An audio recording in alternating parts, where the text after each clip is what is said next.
યાત્રાધામ બેટ દ્વારકાના જગત મંદિર ખાતે છેલ્લા કેટલાય સમયથી ચાલી રહેલો આંતરિક વિવાદ હવે વધુ વકરી ગયો છે।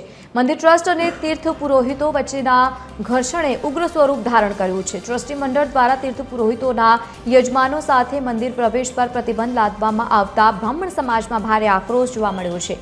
મંદિર ટ્રસ્ટ દ્વારા એવો નિર્ણય લેવામાં આવ્યો છે કે બ્રાહ્મણો હવે યજમાનો સાથે મંદિરમાં પ્રવેશ કરી શકશે નહીં। ત્યારે બ્રાહ્મણોએ કાળી પટ્ટી ધારણ કરી અને વિરોધ નોંધાવ્યો છે અને સમસ્યાનો ઉકેલ લાવવા માટે યોગ્ય ન્યાયની માગણી પણ કરી છે।